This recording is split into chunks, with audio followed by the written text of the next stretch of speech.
Kamarians. Sa araw na ito ay ating makakapanayam ang ating bagong barangay kapitan ng Barangay Katipunan dito sa Quezon City.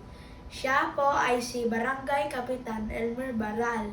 Magandang umaga po, Kapitan Elmer Baral.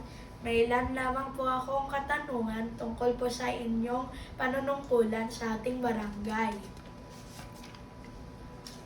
Una, ano-ano po ang mga inyong mga bagong proyekto para sa ating barangay?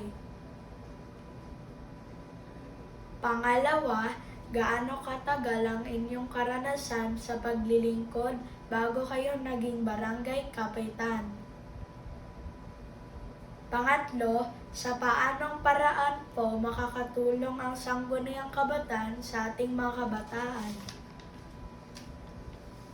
Ikaapat, saan masigit na kailangan ng pondo para sa mga proyektong makakatulong sa ating barangay?